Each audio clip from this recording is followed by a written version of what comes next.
Welcome in, all you crazy kids. Live chat for this week's Honda Classic. We can talk about bets, one and done, ownership, DFS, life, anything you want. I don't care. Time's yours. Put it in there. Let's rock and roll. Civic Boy gets us started. That 8-1 Rombo must have felt good. Whew. Certainly did.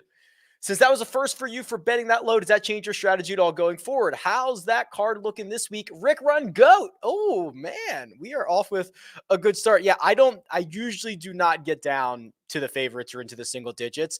A lot easier. Maybe I should do that more frequently because it really kind of felt like John Rahm was inevitable the entire time. It was coming. So, yeah, I think, and we've kind of well documented this, right? Especially since the guys left for Live. There's kind of a void in the middle of the betting boards. The middle of the betting board used to be so much more valuable. It used to win at a rate that was disproportionate to what it should be winning at, like 25 to 60 to 1. And that's kind of gone now. And we're just seeing favorites win much more frequently than they have in the last couple of years. I do think that those two things are related. And I also think that the best golfers are the best golfers for a reason. So yes, I think realistically, I will probably take more chances like that of going with a much smaller card focused at the top. This week, not necessarily that. And for those of you who are new, welcome. I share my bets because I get asked. You should not bet who I bet, right? Do figure out what works best for you. Make your own decisions. This is what I have gone with. Denny McCarthy, 27 to 1. I have bet Cam Davis at 53 to 1. I know there's a question coming up about Cam Davis next. I'm a sucker. I'm a glutton for punishment. I'll talk about him in a second. Joseph Bramlett at 60, Robbie Shelton at 60, Kevin Tway at 130. That's my card. There's a question here about Cam Davis. So he's been horrible. We'll look up the stats here. It's a complete fall off.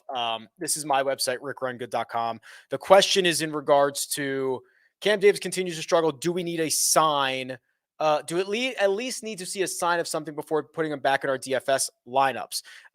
Not good, right? Obviously struggling as of late. But what I do want to look at is the power rankings, because I bet you he is like the 5th best player in this field over the last 100 rounds. Let's see. He is maybe worse than that. Where is he? Oh, okay. He's 33rd. Wow. I thought he would have been better than that. Let's just do PGA Tour rounds. Really try to cherry pick this in his favor. Let's see what we can find. Doesn't get that much better, does he? Where is he? Am I crazy? Does he not have 100 rounds in his last? Geez, oh man, we're off to an absolutely roaring start here, aren't we? Am I missing? Oh, he's right here, 22nd. Like, am I just blind? The way that I look at this is he is so talented, and if you throw him in a field that is significantly weaker than any field that he's played in as of late,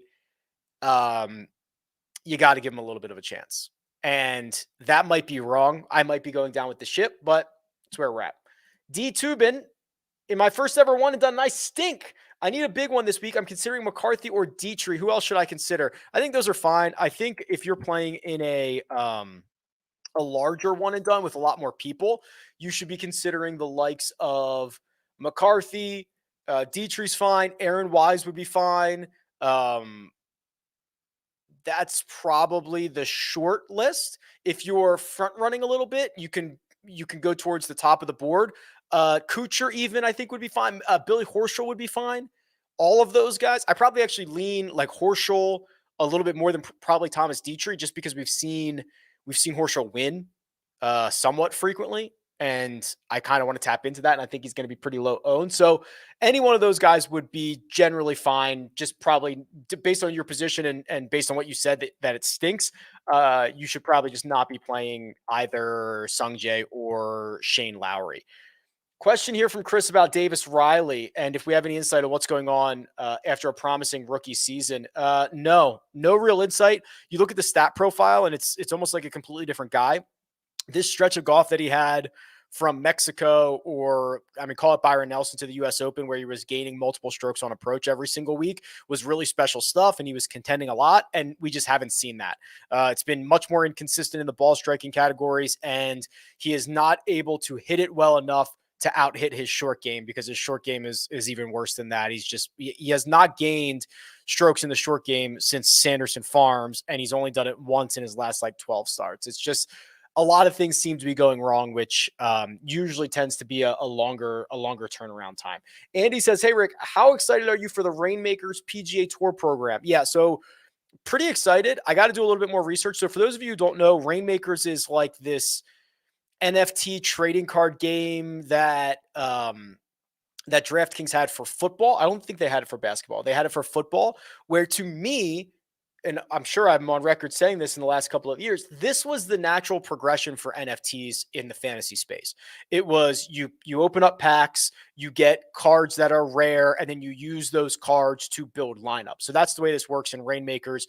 Then based on your portfolio, you can enter contests that have different purses to them, a different prize pools to them. So you can basically play fantasy golf now, or you will at the Players Championship, I think is the start, where you can use your trading card NFTs, build lineups, win cash. So I need to do a lot more research, Andy, but I think that is the natural and good way to use NFTs.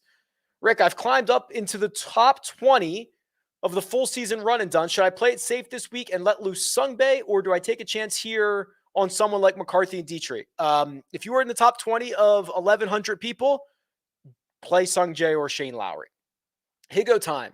Can we do a deep dive on his recent form since he got a new swing coach? Okay. I think it's been 2 or 3 starts since he got, I don't know if it's a new swing coach. He's just not working with Claude Harmon anymore. And I think it was kind of right around this T11, T53, T20 stretch. He actually didn't play all that poorly at the WM Phoenix Open. He gained strokes from tee to green. He lost 3 with the putter over 2 rounds, which is certainly in his range of outcomes. He is not a very good putter, so you can't be super upset that he loses 3 strokes over 2 rounds. But otherwise, the tee to green play has been a lot better. The results have been a lot better. He still skews on the volatile end of things, but yeah, I think these are positive. Even just look at his last 100 rounds. It was just down and to the right, and now we're starting to see it level out, a little bit of an upturn. Yeah, you can tell he's starting to find something a little bit, and I don't think it's a coincidence that it has come at a time where he has shaken up his team. Last man in, EVR or Ben Griffin? Probably Ben Griffin for me. Nothing against EVR, but Ben Griffin had one horrible start, right? Where he loses 4 strokes off the tee at Pebble Beach. Just absolutely horrendous. Other than that, he's been really good. He's been good in the ball striking categories. The putter can get hot at times. The results were there. That was his first miscut since the Fortinet. So, I guess I should get this comment out of the way so that you can see. So for me, I forgive quickly. And Ben Griffin is a guy that I'm happy to forgive quickly with. Rick, hit 3 winners in one and done, and I'm up 2.8 mil. Jeez, Kevin. On second place out of 50. Should I play the chalk in the last 2 weeks of Q1 or keep the guns blazing? Well, I think luckily the answer to both of those questions is the same. Like, you playing to win Q1 and you playing to win season long are probably the same answer. You play Sungjae or Shane Lowry. You probably just play Sungjae if you have him available, right? You're in a position where everyone else has to catch you. So you start piling up as much expected EV as you can. or as much positive EV as you can. Expected EV would be expected value. That's a stupid thing to say, but you just pile it up, and in turn, you get to front run, and you also hopefully get to pad your Q1 stuff. So same answer for both. Is this week more volatile than most with the water and very little win equity at the top? Is it a good week to go highly contrarian, or do certain players tend to play well here year over year? There's a couple of decent examples. I don't have the numbers off the top of my head, but I think the course history here is not very sticky. It's much more reminiscent of something like Torrey Pines. Torrey Pines, believe it or not, has some pretty volatile course history, especially for the guys at the top of the board. So if you look at Shane Lowry, he's played here 3 times in the last 5 years.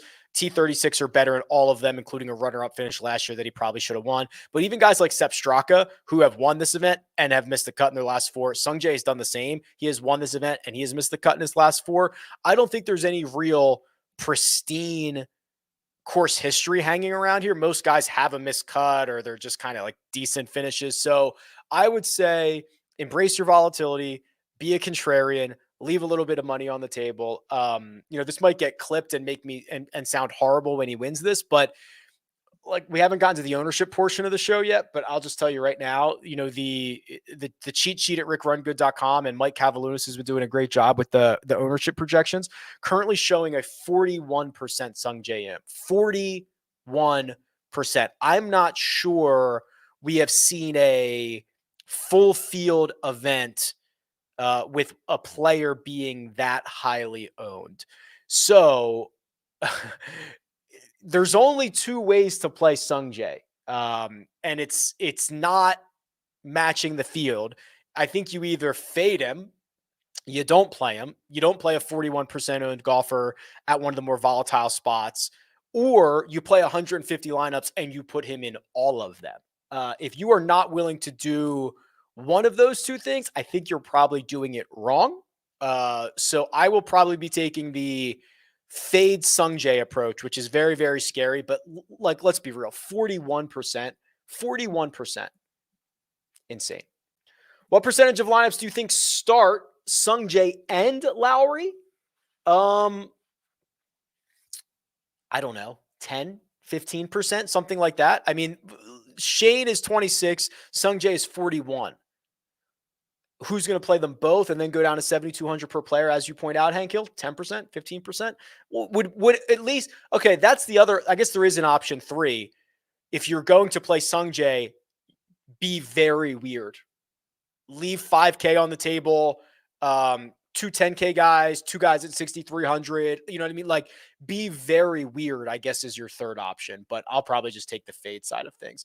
Hey, Rick, just out of the money in the Run Good one and done, do you think Vegas or Higgo make sense this week? Which do you like better?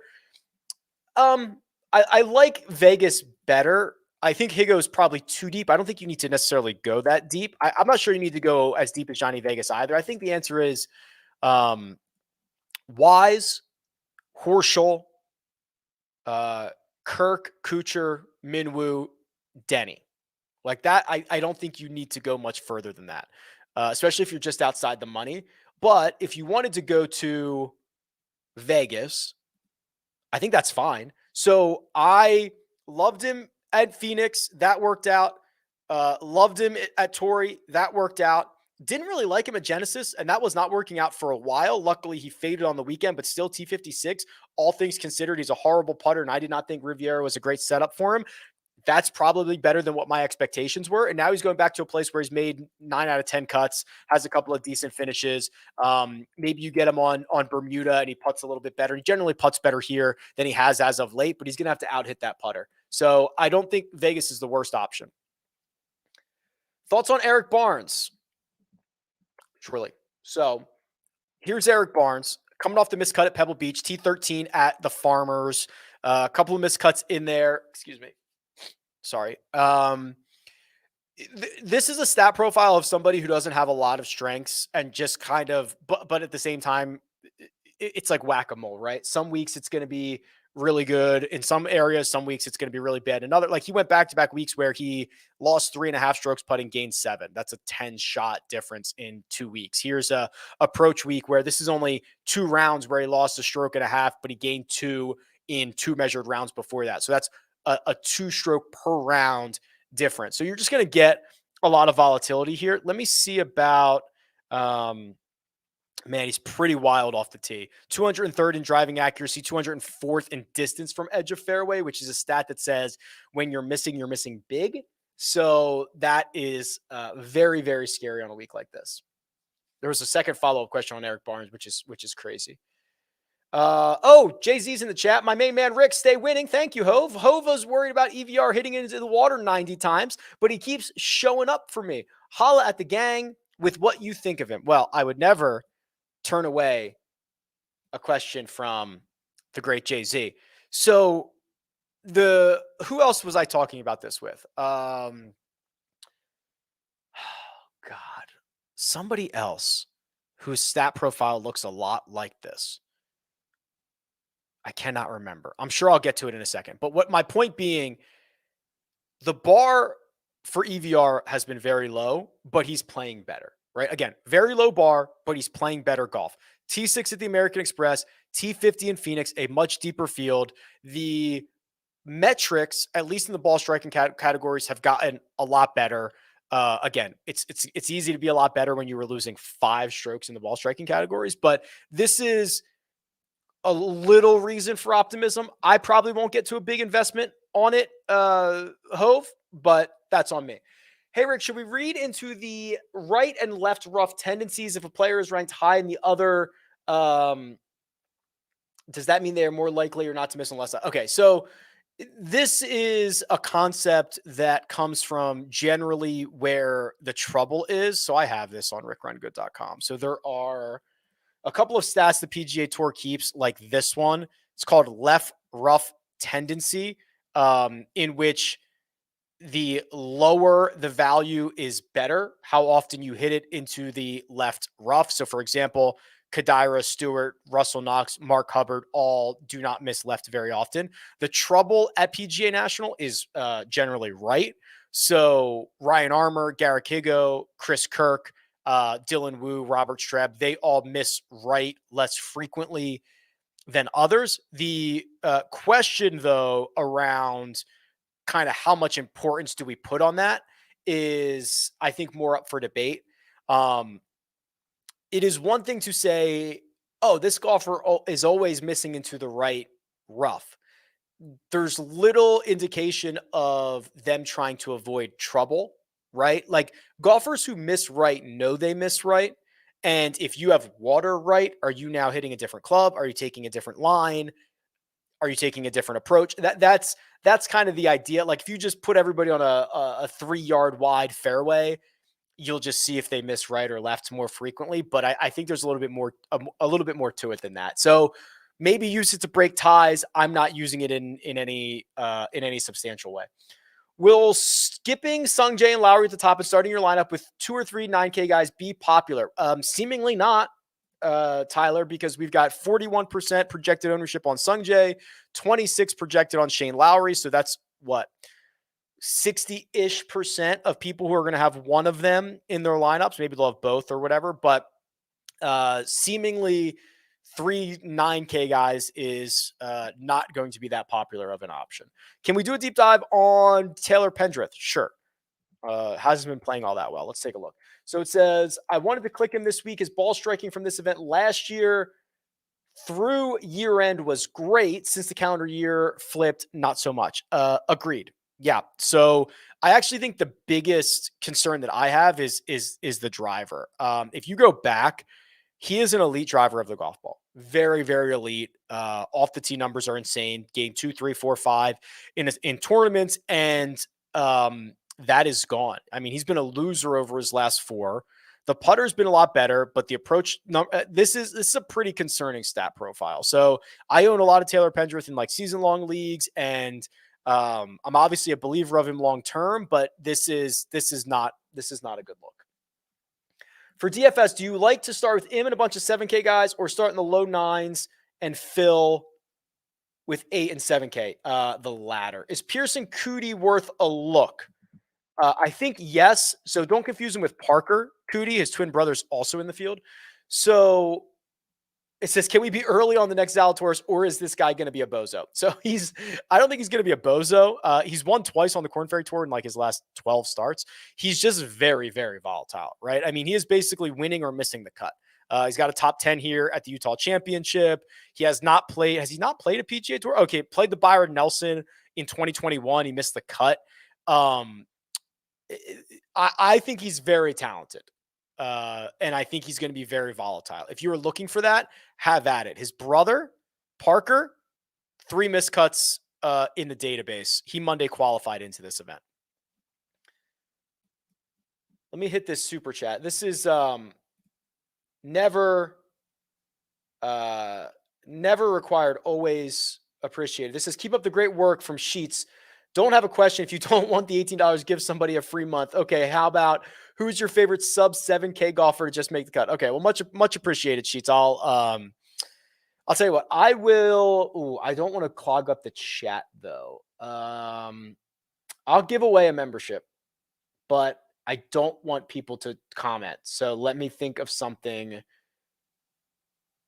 different with that. How about? Oh God. All right, I'll think of something. So best 7K guy to 7K or below just to make the cut. Actually, how about this? Let's use like the proper tools for this. Let's go to the power rankings. Let's go to the strokes gain distribution. Let's look for strokes gain, like gaining 1 or more strokes frequently. And then the first person who pops up under 7K.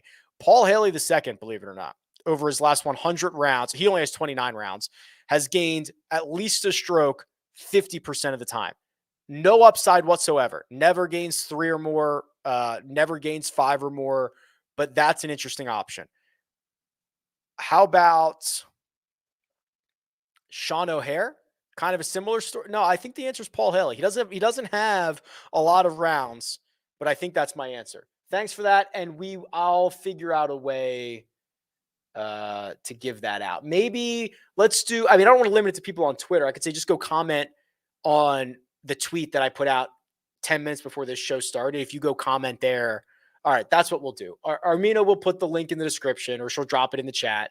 A link to the tweet that I posted out for this live chat about 30 minutes ago. If you reply to that, I'll pick a winner. Just say whatever. It doesn't matter. Hey, hi, good stuff. I'll pick somebody to give a yearly membership to on Sheets, or excuse me, monthly membership to on Sheets. And if you don't have Twitter, I'm sorry. Okay. Where were we? My flyer is Kyle Westmoreland. Is that crazy? So no, I don't think so. So there's a couple of interesting things. First of all, he's very, very cheap. He's like 6,100 or something like that. And if you look at his advanced metrics, you're going to be pretty impressed. The ball striking numbers are great. The around the green play is solid. He's not a very good putter, but he's not a detrimentally bad putter. This is actually kind of a weird stat profile considering he's missed 4 of his last 5 cuts, because he got screwed at Torrey because that's a course rotation. He actually gained strokes and missed the cut. That's hard to do. He did not, he had like one thing go wrong at the American Express and one thing go wrong at the Sony. He misses the cut. Like the stat, like, I don't know how this is missed cuts. Like, this is much better play. Like, it feels like he's not getting rewarded for this decent play that he has. T29 at Pebble Beach, T27 in Houston, hits the ball a country mile. It's a very bizarre stat line. It feels like how in baseball, or I guess in a lot of sports, it's like your Pythagorean win-loss, like how lucky have you been?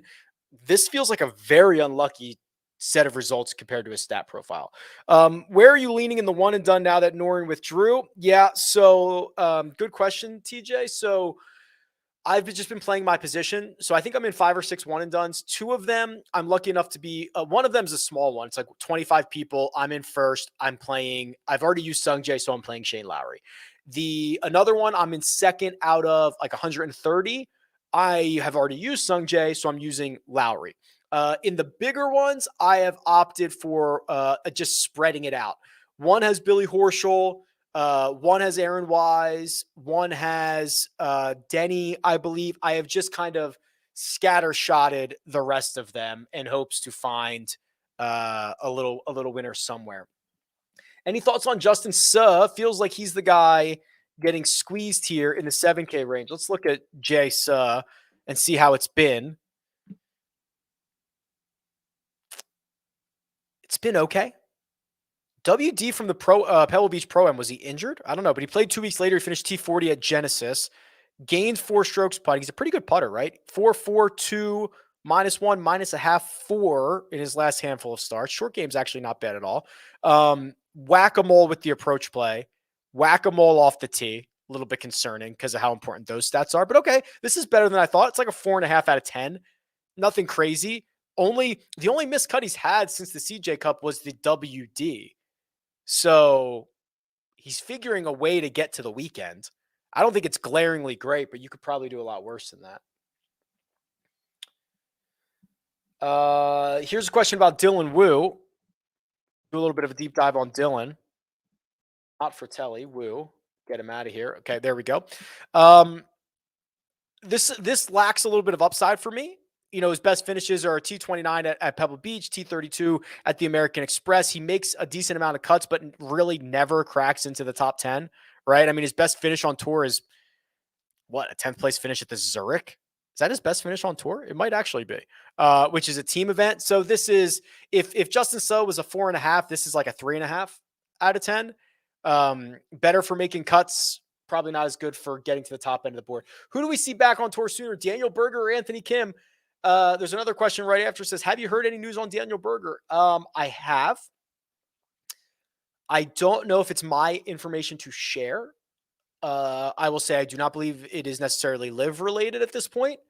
I will just say I think it's the injury. Seems like it's the injury, which to be out this long, what is it, going on 9 months now? Seems pretty serious. So I don't know. I have no TBD, like no date for him coming back. I know that he posted on Instagram a couple of weeks ago, like, I'll be back soon. I haven't seen it. Thought Honda was the perfect spot. Thought Pebble might have been a good spot. Maybe it's the Masters. I mean, assuming he's in the Masters, right? He's in. Like, it's just, I believe it's injury related. Hello, Rick. Was wondering if you like going top heavy with a 10K guy and a 9K guy, or load up on 8s. Really hoping Harris English is fully back to form. I have questions about that, Nathan. And I know it was a good finish last week. I know it was probably one of his better finishes of recent memory, but this is very, very concerning for me. So he finished T12 last week in an absolutely stacked field. Love it. Love it, love it, love it. Look at the stat profile. Hate it, hate it, hate it. 8 strokes gained with the putter. 11 in the short game categories. That's his best putting performance ever. That is generally not going to happen again, right? So if you look at the tee to green play, it's still pretty bad. So I do not believe that Harris English is back. Can you show the Office Football Pool? Yeah. So Office Football Pool lets you see the site-wide picks for one and done if you're in a league there. It's not, I can't see what my league is doing, but I can see what the whole site is. Shane Lowry and Sungjae are 22% each. Denny McCarthy is 9.6. Matt Kuchar is 9. Chris Kirk is 8.5. Then it goes to Billy Horschel at 5.5. So there's kind of a gap there. Adam Svensson, 4.7. Harris English, 3.6. Minwoo, 3. So really, when you're looking at this, if you're in something large and you're not in the lead or close to the top of the board, you probably cannot play Shane Lowry or Sungjae Im. You could play Denny. You could play McCarthy. I actually think where's Billy Horschel 5.5% with the third shortest odds is probably the best play. Just kind of objectively, just removing anything we know about Billy Horschel or his recent form or the fact that he hasn't been putting well, whatever. The guy who's got the third or fourth best odds is 5.5% owned, with 2 guys that are 22% owned.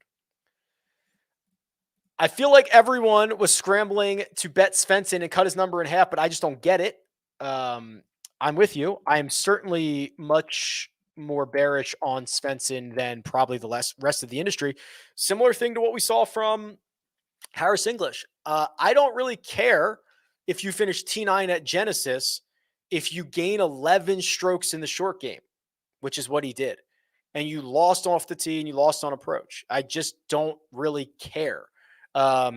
Maybe it sparks a little bit of confidence for you, but this is a horrible stat profile since the win, which is not all that uncommon. We see that all the time. Guy wins and struggles. Gaining 11 strokes in the short game does not impress me unless you do it all the time. So he has 3 starts in his career where he's gained 10, 10, and 8. Then he's gained 4. Like, these are absolute outlier weeks. Yeah, I'm not nearly as bullish on Svensson as everybody else. Who will be the least owned player in the 9K range? Well, according to the RickRunGood ownership projections, the answer to that is Billy Horschel, 15%. No, I lied. Thomas Dietrich, 12%. Last spot, Kirk or Wise? Kirk. Rick, actually, I'm sorry. I meant Wise. I don't know why I said Kirk, because it was the first one. I meant Wise.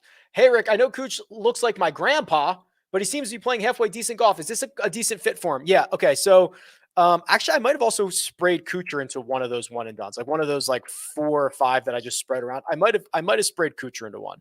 So here's his stat profile from last week. He gained 8 strokes ball striking. He's generally a very good putter. He is a thoughtful plotter around the golf course where, if you can avoid the disaster off the tee, which generally Kuchar does, 50th in accuracy this year, probably much better than that in this field, definitely much better than that in this field, 31st in distance from edge of fairway. So that actually says like he misses, like even of the guys that miss fairways less than him or less frequently than him, he misses by less in terms of yardage or in terms of feet, in terms of distance. So yeah, I actually do think it's a pretty good spot for him. Yeah, Rick, glad to finally catch a live stream. Good luck. You too. Hey, Rick, how do we feel about the young Akshay this week? Yeah, so speaking of volatility, right?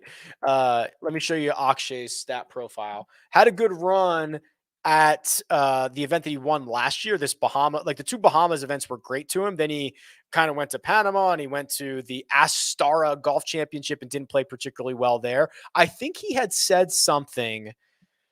Somebody find me this quote. I think he said something like, I've always wanted to play in this event. I grew up watching this event. I think PGA National is a good course for me. Listen, if you buy that, you could do much worse than Akshay, who's got a lot of high upside and like great raw talent, but probably not going to make much investments for me unless it's like the Jock market, which is stock market DFS. And all you need to do is get Akshay to be like, remotely, I don't know, like what's Akshay going to go for tonight? A couple of bucks. Let's see. Yeah, like Akshay's average ROI is 16%. He usually sells for $2.49 on Wednesday night. So I'd probably be interested in Akshay in like a stock market DFS format where he doesn't have to win. He doesn't have to finish in the top 10. If he finishes like 40th or better, he's probably making you money, and he has done that pretty consistently. So, Jock Market's great, by the way. Jock Market's getting into a bunch of new games, and their core game, which is the stock market DFS, is already very good. Like John Rahm sold last week at IPO for $11 a share, paid out $25 a share. Max Homa 825, paid out 20. So you don't have to find winners. You just got to find guys that outperform their expectation. I have a promo code and a link for a deposit bonus. It's Rick. There's a link in the description. Use it. It's a great game, and they've expanded to like pick'ems and stuff like that. They're doing a great job. I lost my spot. Okay. I think I got it. So Andrew Kozan, he's a question here. Says he's a min $6,000. How crazy is that? Let's take a look. Pretty crazy. He won in Utah. Look at this. Is there a more Corn Ferry golf profile than this? 1, 2, 3, 4, 5, 6, 7, 8, 9, 10 consecutive missed cuts. Win. What a joke. How could you ever see that coming? And then since then, he's basically missed every cut. So, yeah, he's 9 cuts away before just popping off and winning. So no, probably out on Andrew Kozan. Happy 100 or 100% week for Sungjae and Lowry. Will we see you in any WSOP events this summer? I would like it. It's just a scheduling thing, right? The summer is so stacked with golf, big golf events and traveling. I would love to get I'm not going to play the main event. It takes too long and it's $10,000. I would love to play $1,000 3-day event that starts on like a Wednesday. Like a Wednesday, Thursday, Friday would be perfect for me. I don't know if those are going to happen. The other thing is, I think they have like some $600 ones, but they usually take forever. Maybe if they do like a super turbo or something, I don't know. I would like to. It's mostly just a scheduling issue. How is Shane Lowry projected so low on the cheat sheet? That's the projection, right? Mike Cavalunas, who's got a great record of this and tracks the R squared and it does great work and top notch, has him at 26%. I trust him. With all the trouble off the tee, what do you think about weighing in a decent amount of distance from edge of fairway? Yeah, there we go. So we were kind of chatting about it a little bit, but I guess I could just show you. So here's the stat: distance from edge of fairway. Top guys. And actually, I should just really be showing you top guys that you are probably going to play. So Satoshi Kodaira, Hayden Buckley, Matt Kuchar, Ryan Armour, Russell Knox, tops in this field. The other one would be, let's sort by salary. So you can see like Sungjae's very good at this, like 20th on tour. Lowry's 115th. Kirk is 41st. Horschel, Kuchar, they're both okay. Svensson's okay as well. So yeah, it's a fun little stat. I like it. Okay, I am getting into the duplicate questions, so that's good. Means we're making progress here because I have answered a lot of these.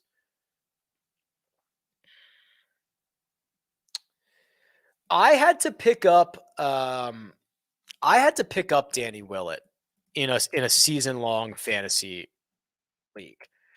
So I picked up Danny, and I'm just hoping for him to grind it out, right? To get into the kind of these more difficult conditions and grind it out. He played well at Riviera last week, T18, gained nearly across the board. He lost a little bit with the putter. That's it. Made the cut at Pebble. Let's look at his Honda Classic stuff because I think it's pretty decent, right? If I'm not super confused. Oh, I thought it was better than this. 2 starts, T48 and a missed cut. The missed cut was 2017. The T48 was last year. Maybe I was thinking of somebody else.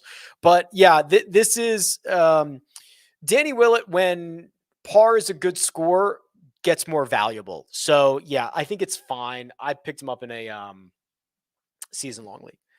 Always curious to hear your strategy on a week like this. If I only like 2 to 3 guys between 50 and 100, do you think I should put bigger stakes on those guys as usual or just save money for next week?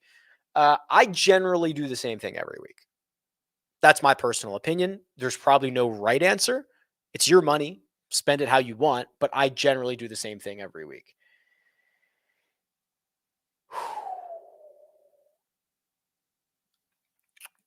Yo, Rick, everything is coming up. Ben Griffin in the custom model on Rick Run. Good for me. Does him not playing this course hurt him a bunch? No, I don't think so.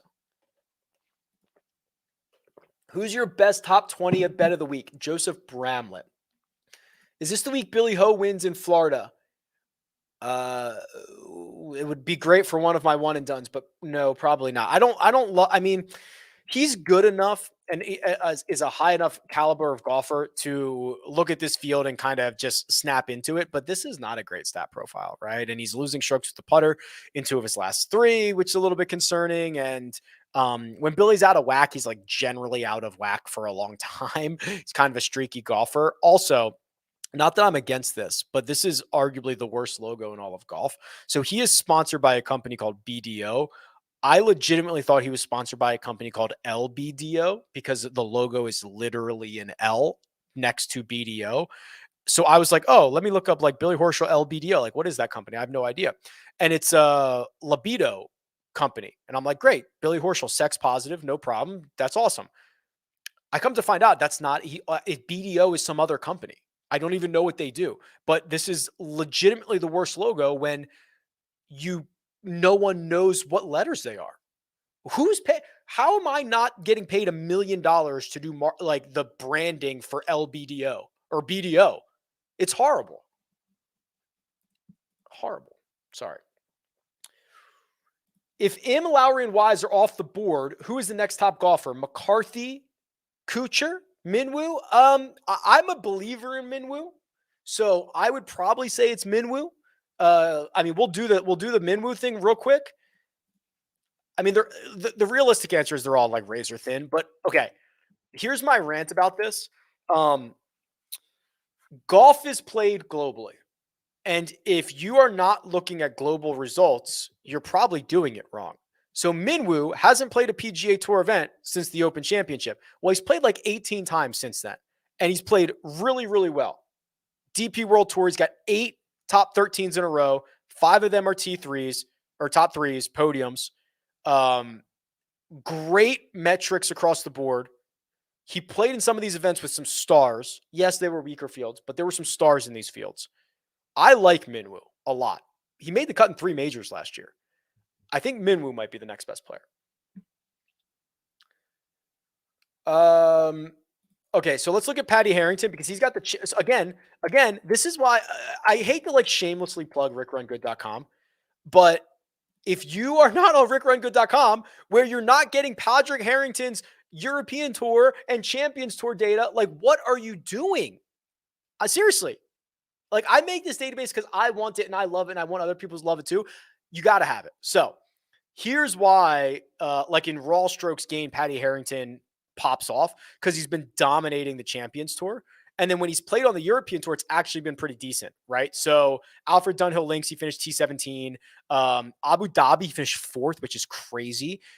He missed the cut in Dubai, whatever. Then here, T25 at the Ras Al Khaimah Championship, and then again he just dominates he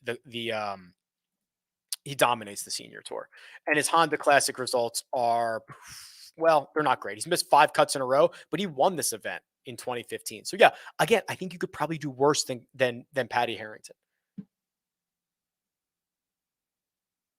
Because of course variance, would showdown be a larger path to go down? In regards to that, who would a larger path? I'm not sure I understand that, Mitchell. We'll talk about the second part. Good first round leaders. So here's what you do. Go to strokes gain distribution. Go to guys who gain 5 or more strokes frequently. Ben Griffin, Will Gordon, Garrick Higgo, Mark Hubbard, Davis Riley, Harrison Endicott, Martin Trainer, Callum Tarrant. Like these are the guys. Right. And these guys are probably like 100-1 to be first round leader or something like that. So you got to get guys that gain 5, 6, 7 strokes to the field. You got to do it.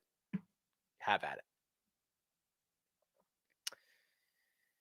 Who are the best Bermuda? I can't believe we got this long without looking at the best Bermuda putters. Okay. So best putters on Bermuda. First of all, it's going to be Denny McCarthy's the best putter in the world. He's actually better on Bermuda than he is not, which is crazy on the other surfaces. So some of these guys have smaller sample sizes, but you can see those here. So in 22 rounds, Harry Hall, 1.12, 16 rounds, Thomas Dietrich, 1.05, Ben Taylor, 53 rounds, 0.8, Denny, 200 rounds, 0.79.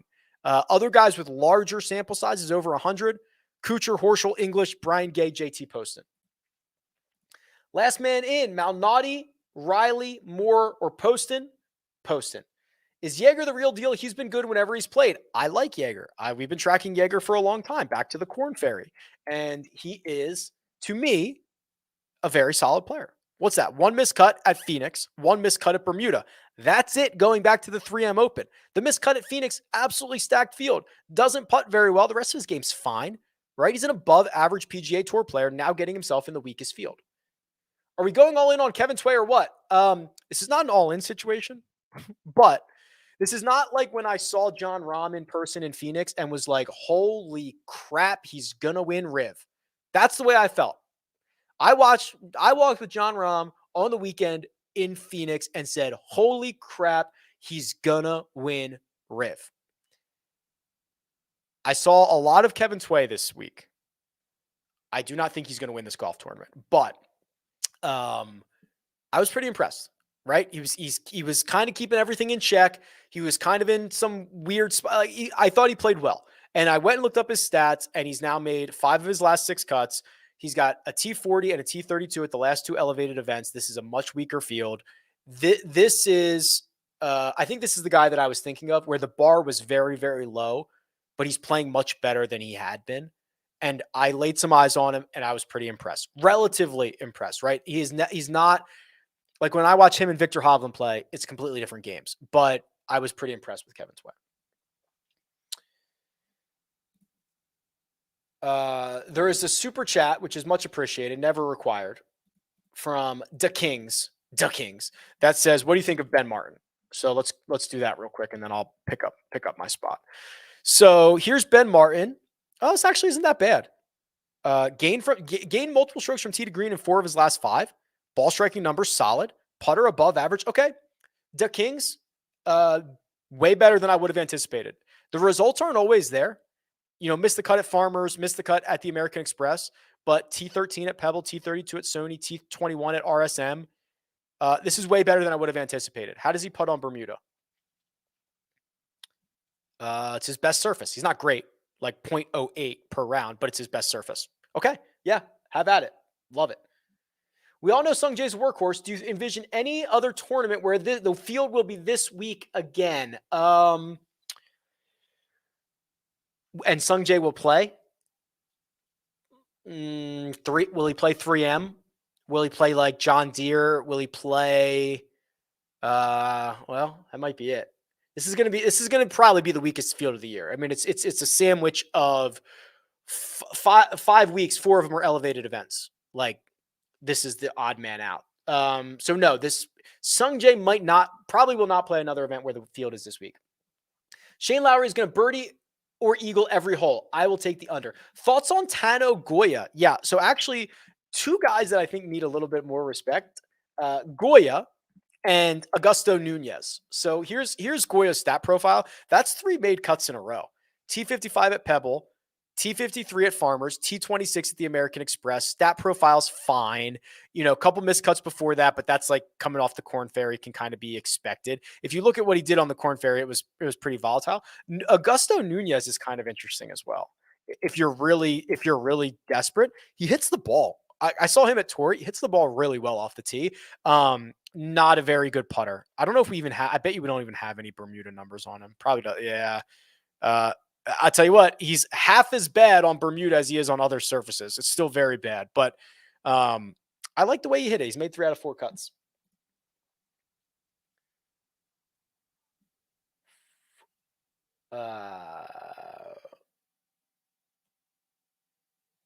I don't know what this means. Got boned by Cantlay doing all of them last week. Dude needs to wake up and tell Rom to get lost.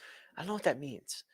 Minwoo, one and done different enough. I believe he will be about 5% owned. Is Sepp Straka showing any signs of life? Might be sneaky to defend his title. I don't think so. But hey, there's one way to find out. Let's just go look. Sepp Straka signs of life? No. Not for me, at least. His 2 best finishes are a T21 at the Tournament of Champions, where he actually lost strokes because it's a small field, a T10 at the Hero, which is middle of the pack, and then just a lot of poor play. So no, probably not. Anybody over 8% owned in the 6K range? Eric Cole is 4.8. No, that's the most, 4.8. Quick dive on Bezadenhout. Boy, I always worry when a guy who's like, when he loses his weapon, lost with the putter in 3 of 4. He's a very good putter, but we're like not really seeing that. The approach play is pretty weak. I do not like this stat profile. Who's most overrated golfer right now?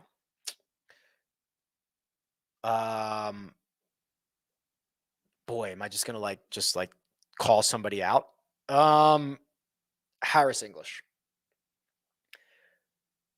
Just wanted to thank you and the guys for opening my eyes on the world of golf betting. Yes, I always do outrights, but never thought to do placements. Made my first top 20 bet on Lowry, and it hit. Boom. Rick, thanks for taking the time for us and much appreciated. Yes. Hey, Rick, are you still feeling good about Higgo? Yes, generally speaking. Could Sungjae end up like Rahm a few weeks ago? Yeah, so this is actually a pretty good question. So there is definitely a time where ownership projections become aware of themselves, right? And we have seen this where, and this is a good example, Rahm just like 35% projected ownership, 35%. And then you go all week long where it's like, he's going to be so popular. He's going to be so popular. He's going to be so popular. And like nobody plays him, right? You overthink the overthink. So I think there is a chance of that, but Mike's pretty good at like understanding that these are going to become self-aware at some point. And I mean, I think he's going to be pretty heavily owned.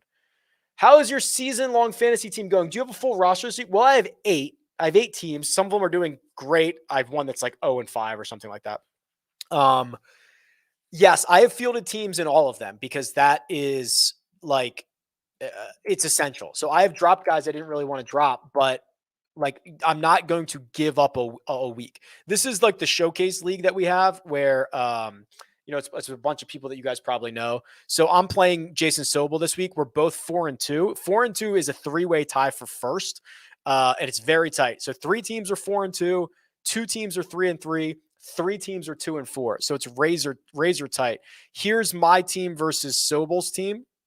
I'm going with Buckley, Dietrich, SH Kim, Minwoo. They let me snap up Minwoo on the waivers, these guys. How'd they let me do that? He's like the 5th shortest odds. They let me snap up Minwoo on the waivers.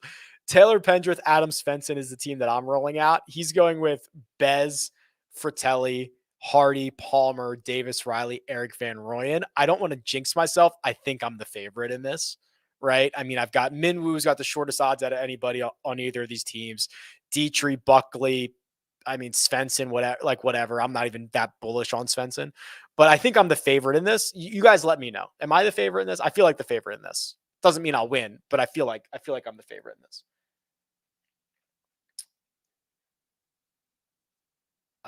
Luckily there's just like a million Denny McCarthy questions. We've already done that. Denny's, or I don't even know if we've done a deep dive. It's just, a lot of the questions are just like, should I play Denny in 1 and done? It's like, yeah, Denny's fine in 1 and done. Here's his stat profile. I mean, Denny was great at the Genesis. Denny's always going to putt well. He's always going to putt well on Bermuda. He's just got to be a 0 off the tee or a +1 off the tee and a +1 on approach. And like, yeah, he's got the formula for something like this. He's missed 1 cut. It was in Phoenix since the Shriners. Like, yeah, Denny's fine. Denny's great.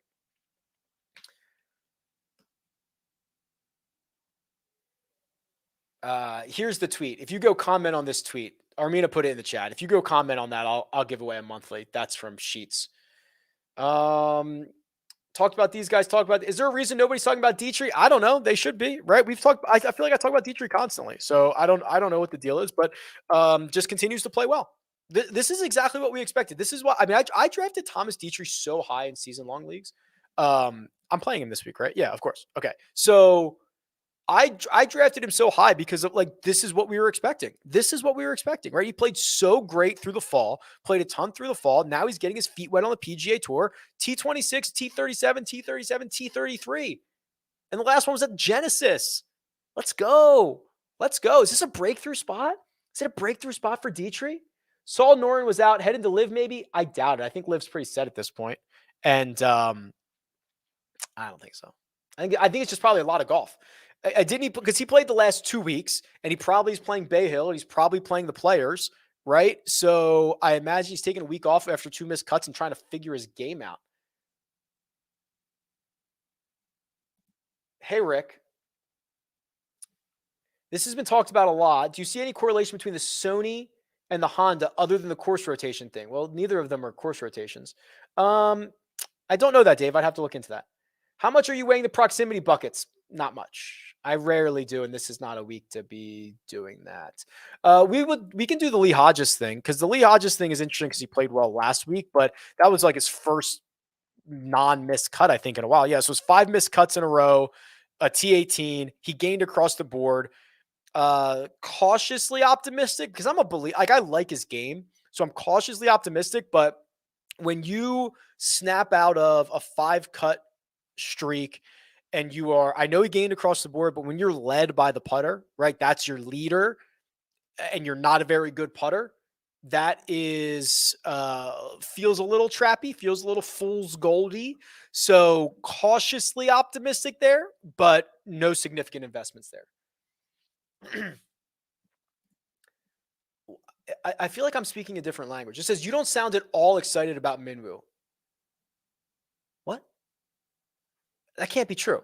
I literally like wrote him up everywhere and talk about him all the time. I don't know. Maybe I'm doing it wrong. Can you tell me anything about Brett Druitt?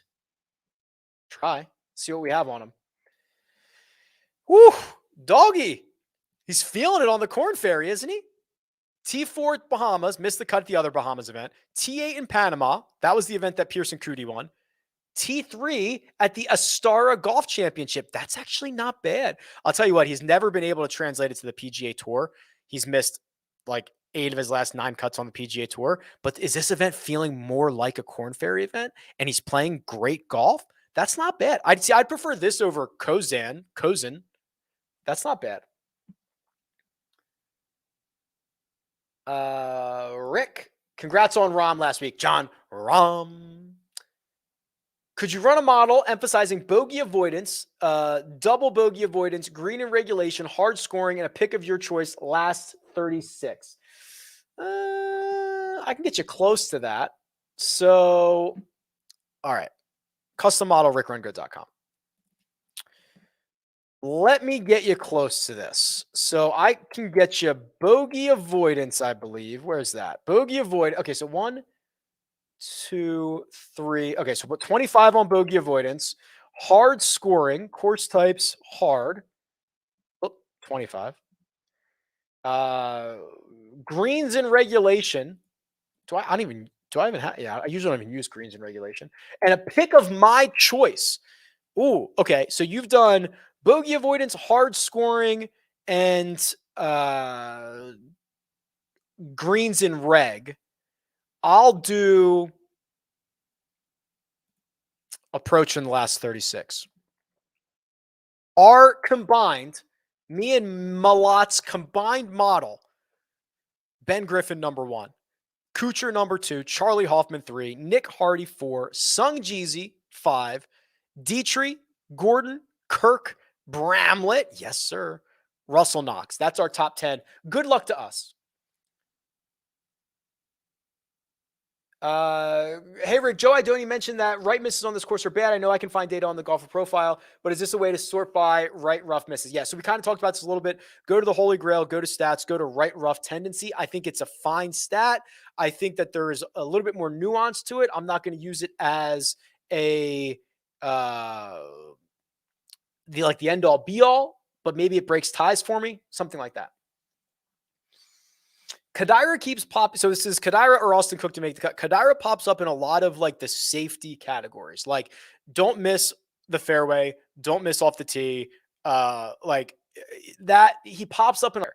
You were on Tyson Alexander. Would he be a good fit? Yeah, let's look at this. So Tyson Alexander is I'm actually going to just pull up his adjusted course fits. I have him at a point. Oh, I guess I should show you. I'm sorry. I have him at a 0.91. So adjusted fit uses the stats from the golf course and the stats for whatever you want. So 0.91 it's about middle of the road. It's about the same course fit as Harris English or JT Poston or Cam Davis. So it's okay. But I do like his game. What's his form been like? Because I feel like I haven't talked about him since what? Farmers? Did he play Farmers? Yeah, missed the cut at Farmers. T48 at Pebble Beach. Hasn't played since then, so it's been a couple of weeks. Yeah, it's again like a 5.5 out of 10, something like that.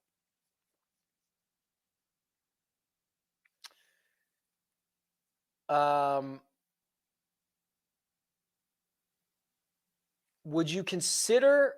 No. So would you consider golfers from Florida having an edge at all? Seems like we talk a lot of it about in California, but not so much in Florida. Again, nothing tangibly huge, right?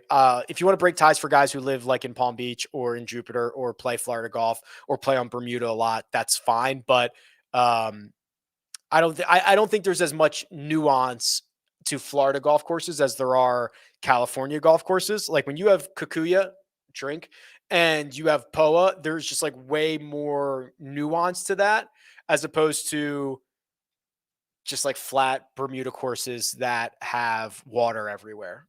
So I do think there's a reason why we talk about it more in California. Straka, Vegas, or Tway. You can only pick one. It's probably Vegas, but I do like Tway. But I just think in general, Johnny Vegas is a better player than Kevin Tway is. How much do you consider the last few weeks being really tough fields and some guys not liking the West Coast? Poston, Billy Ho, Cam Davis, etc., but have showed upside in the past. Very fair. Yeah, I think it's very fair. Like, that's why I was pretty fine with Alex Noren missing the cut at the last two events because he hadn't missed by much, and they were the two deepest fields that we've had of the year. So yes, I'm willing to give these guys passes. I forgive very quickly. BDO is a large accounting firm. There you go. Learn something new every day. In a 2 and done league where we pick two guys, I'm in the lead. Who would you pick? Sungjae and Lowry. Do you have that available to you? If not, Sungjae and Horschel, or Lowry and Horschel, or two of Lowry, Horschel, Sungjae, and Minwoo.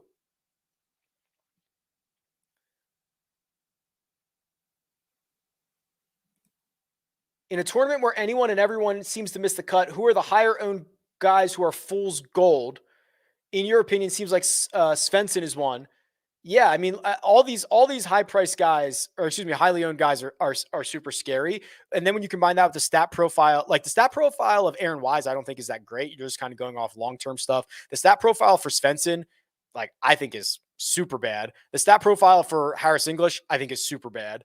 Yeah, I think there's like, there's a lot of ways to get it done, and those guys aren't super getting it done well.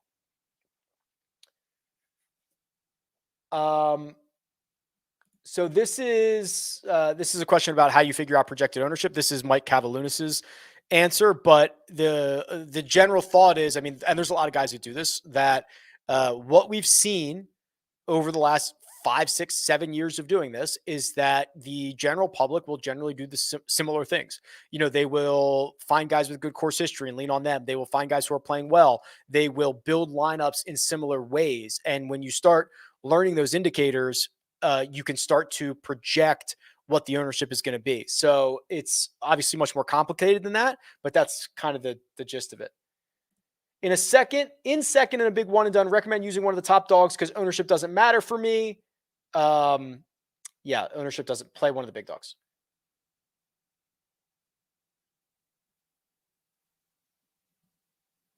Favorite play at $7,400 or less, not named SH Kim. Okay. How about, I don't mind Danny Willett. I don't mind that. Boy. I think the answer is Danny Willett, unfortunately. I hope we're talking about Sobel's team. It says, oh man, his team is rough. I hope that's Sobel. Love your content. Been a subscriber for the last couple of years now. Playing DFS. I have Brent Grant as a scrub play and have Jonas Blix as another scrub play. Okay, so Brent Grant's kind of interesting. So Brent Grant, friend of the pod, he's come on the podcast before. Wow, look at his headshot. Why does he have a background? That's bizarre. Playing some very high upside golf. So he started to figure it out, right? There's a learning curve on the PGA Tour. So he goes T25 at Farmers, T20 at Pebble. Both of those weeks, if I remember correctly, he was like near the top of the leaderboard for a while, and then he's just trying to put 4 rounds together. He's getting more consistent. It's happening slowly, but he's getting more consistent. I think in a field like this, it's probably not a bad place to run him out. Jonas Blix, I don't know as much off the top of my head. Let's look together. T20 at Pebble, T7 at Astara, and 8 missed cuts before that. I prefer Grant. Who finishes better, Dietrich or Wise? Wow. I bet you if we simmed it 1,000 times, I bet you Dietrich does, but it'd be pretty close. Who's winning the live event? Good question. So I do actually have the power rankings in here for live and for the European Tour. Let's do last 36. They all don't have. Well, hold on. I gotta throw in their live rounds. I gotta throw in rounds from everywhere. Hold on a second. PGA rounds, live rounds, all that stuff. I don't think Peters is going to win his first start, but I actually think that Henrik Stenson's pretty undervalued. He's $7,700 and he's like the 14th best player in this field over the last 36. So I think he's undervalued. Who I think wins is probably somebody who's pretty comfy at live, whether it's DJ or Answer. Wouldn't be bad.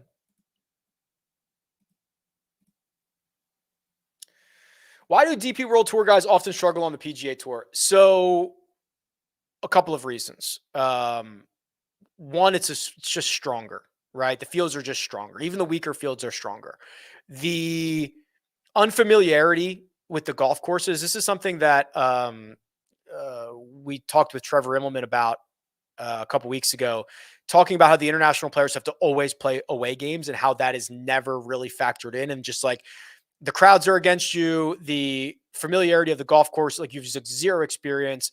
It's just really hard. And then you have the added pressure of these guys know, man, I might only get 1, 2, 3, 4 starts here.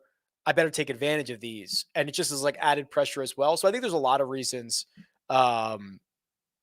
that makes sense. Favorite 6 guys that fit under 50K. That was a good try. We are in overtime right now. So let me run through a couple of these pretty quickly. I think I'm almost at the end anyway. How important are Bermuda greens versus strokes gain putting overall? I think pretty important. Reasonably important.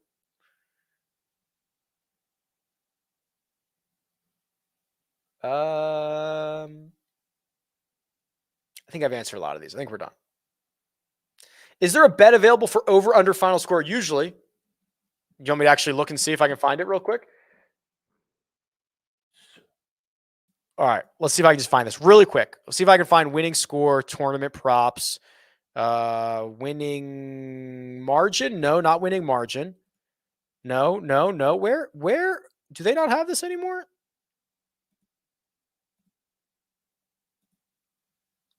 I don't see it. It's usually under tournament props. They have winning margin, but I don't see winning score. Sorry. Okay. That will do it. I'm starving. I'm going to go eat lunch, probably Chipotle.